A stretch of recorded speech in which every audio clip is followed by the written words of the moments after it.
Bueno, hagamos el problema número 5, donde dice, dibuja en qué posición y en qué sentido de aplicar una fuerza sobre la barra para que permanezca horizontal y en equilibrio estático, si F1 y F2 tienen la misma magnitud.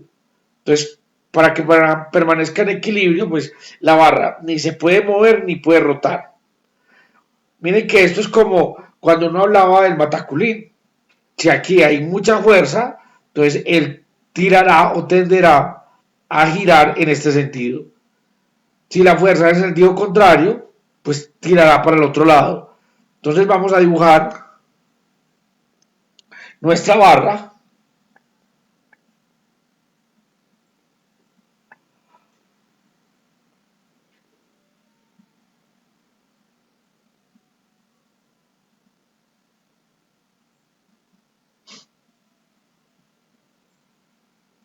Vamos a colocar nuestra barra en la mitad.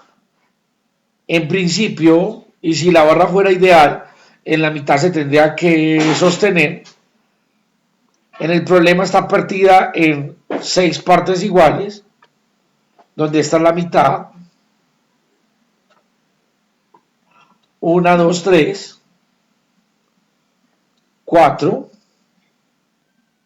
5, 6 partes iguales. Y nos dicen que aquí aparece la fuerza F1 y aquí aparece una fuerza F2. También nos dicen que F1 es igual a F2. Y entonces nos preguntan, bueno, ¿a qué lado, en dónde y cuánta fuerza hay que colocar para equilibrar el sistema? Entonces, bueno, aquí tengo una ventaja de que las fuerzas son perpendiculares a la barra. Y entonces yo sé, voy a colocar la fuerza en algún lugar.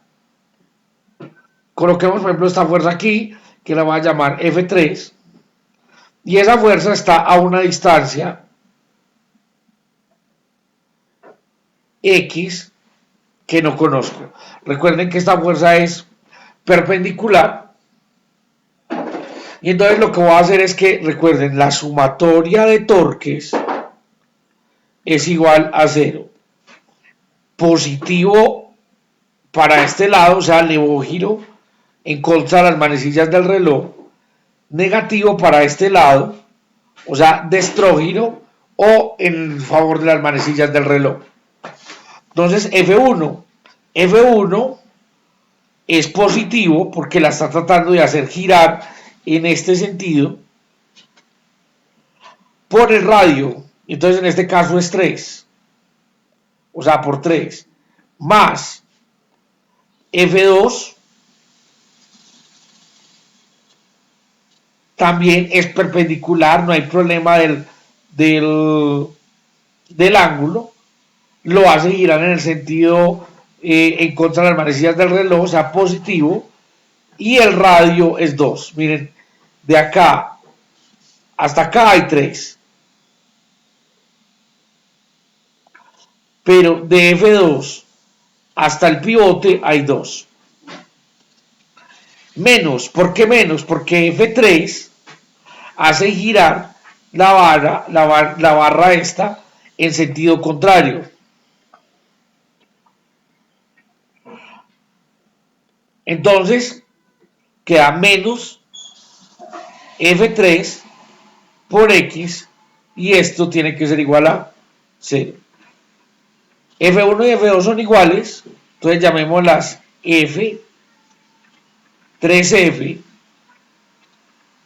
más 2F, pasemos esto al otro lado, tiene que ser igual a F3 por X. O sea, 2F más 3F da 5F es igual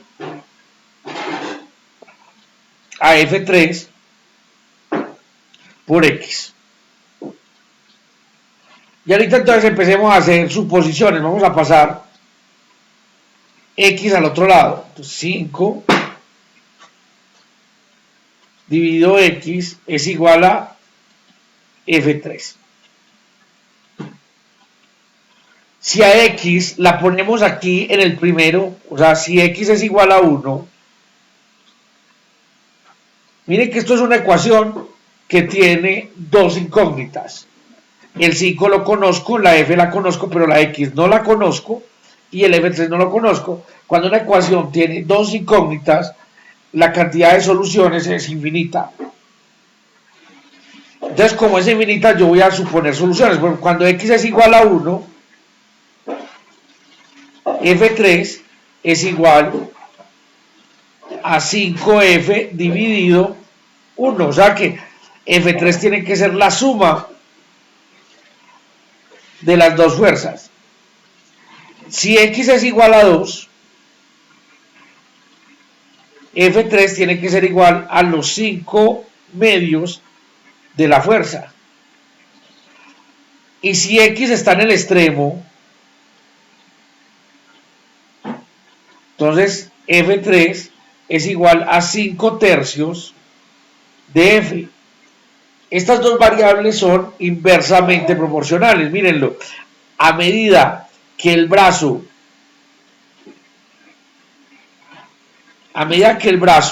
se va volviendo más grande, o sea, la distancia se va volviendo más grande, la fuerza se va volviendo más pequeña.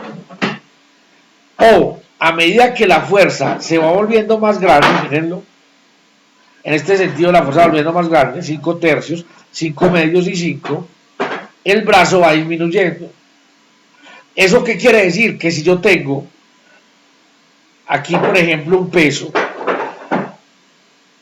y tengo aquí un pivote y aquí tengo lo que llamamos una palanca, entre más grande sea esta palanca de acá, menos fuerza voy a tener que hacer para levantar este peso. ¿Cierto? Entonces ahí la famosa frase, dame un punto de apoyo, dame una palanca y un punto de apoyo y te moveré el mundo. ¿Cierto? Se refería precisamente a este tipo de cosas.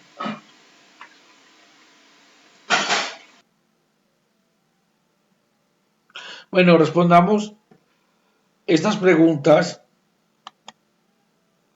Mire, en la primera se dice que un cuerpo rígido es un sólido y que las partículas que lo conforman se encuentran con respecto a otra en iguales distancias, posiciones fijas, diferentes distancias, diferentes posiciones. Entonces, para que un cuerpo sea un cuerpo rígido, se necesita que la partícula, o sea, que las partículas siempre estén en las mismas direcciones. O sea, vamos a mirar, vamos a colocar tres partículas.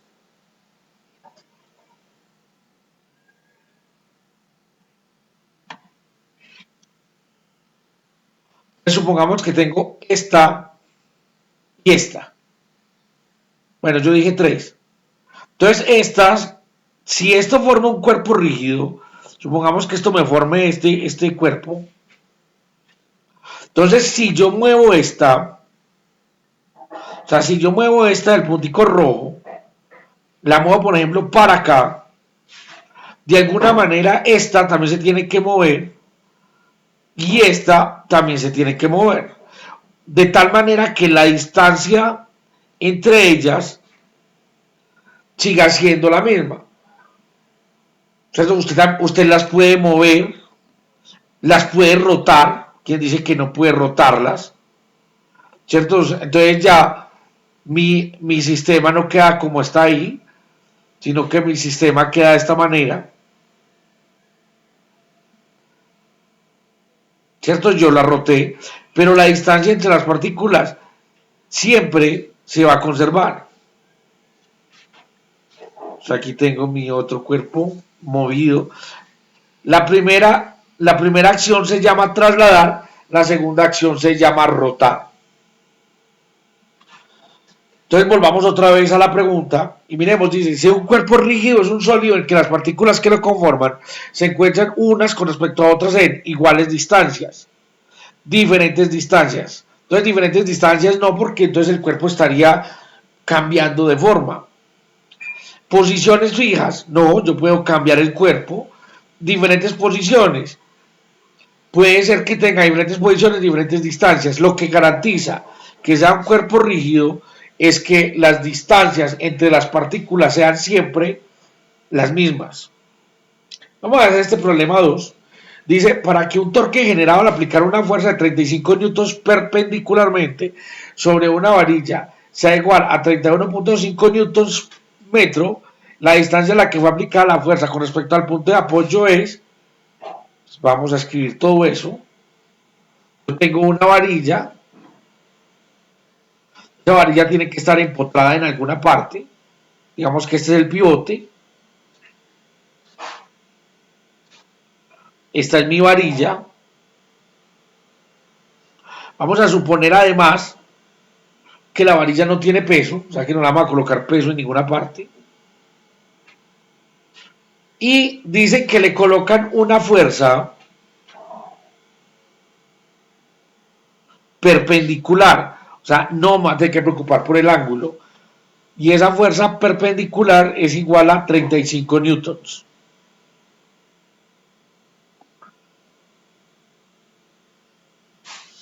Pero provoca un torque de 31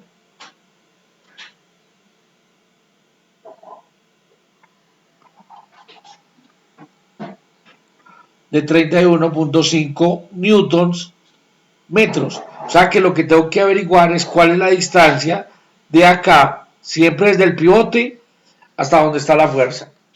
Entonces recuerden que torque es igual a fuerza por distancia. No tengo problemas con el ángulo porque el ángulo es un ángulo perpendicular. Tengo la fuerza, tengo el torque, puedo despejar la distancia. ¿Cuánto es el torque? 31.5 newtons metros. ¿Cuánto es la fuerza?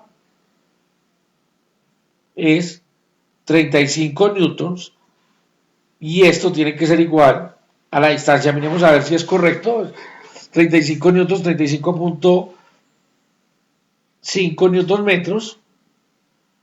Vamos entonces a calcular cuánto nos tiene que dar eso. Entonces eso nos da 31.5 dividido 35 es igual a 9 sobre 10, o sea, esto es igual a 0.9 metros. Y eso es igual a la distancia que debemos colocar nuestra fuerza. Bueno, entonces, pero miren las respuestas. 9 metros, 9 centímetros, 0.09 metros o 90 centímetros.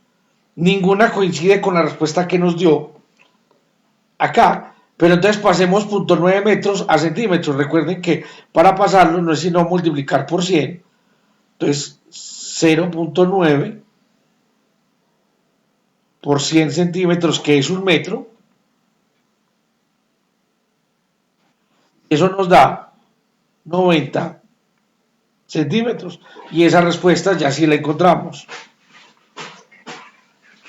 90 centímetros. Vamos a contestar.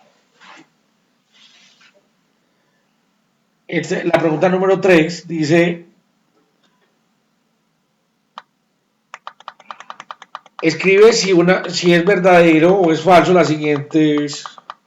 Entonces dice, el valor del torque sobre un cuerpo solo depende de la fuerza aplicada. Entonces vamos a mirar, el torque es igual a brazo, cruz, fuerza.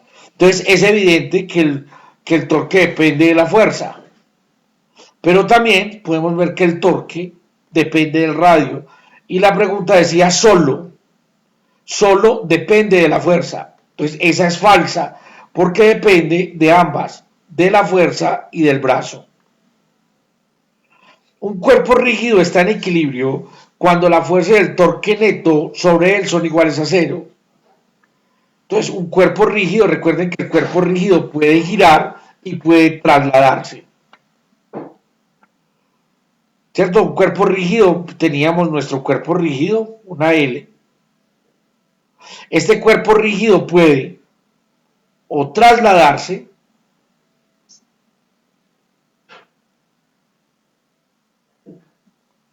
entonces para que no se traslade, la sumatoria de las fuerzas, para que no haya aceleración, porque si se traslada con velocidad constante, no hay ningún problema. Entonces, la sumatoria de las fuerzas para que él no se traslade tiene que ser igual a cero. Pero él también puede rotar. Supongamos que yo lo roto de esta forma.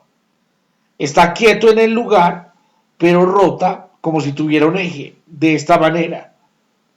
Entonces, para que no rote, la sumatoria de los torques o de los momentos tiene que ser igual a cero. Entonces, eso dice, un cuerpo rígido está en equilibrio cuando la fuerza y el torque neto sobre él son iguales a cero.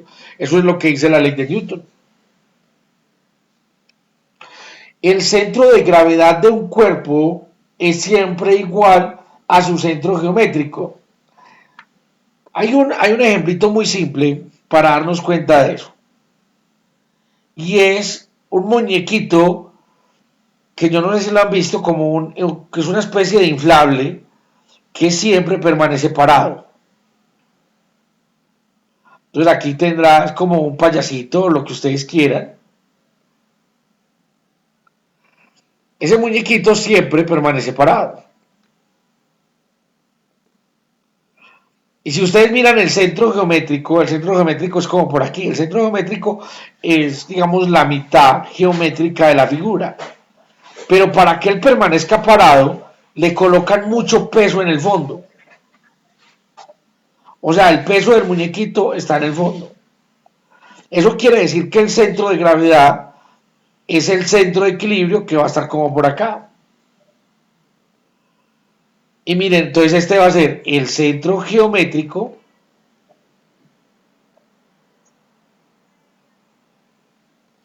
y este va a ser el centro de gravedad.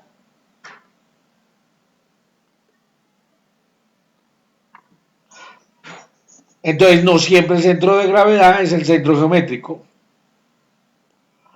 El torque de un cuerpo es igual a su momento angular. Bueno, esto todavía no lo hemos visto. Después miramos de eso. Cuando una patinadora gira sobre su propio eje y cierra sus brazos, disminuye su velocidad angular. También miramos eso y por qué a la patinadora le funciona para aumentar su velocidad angular.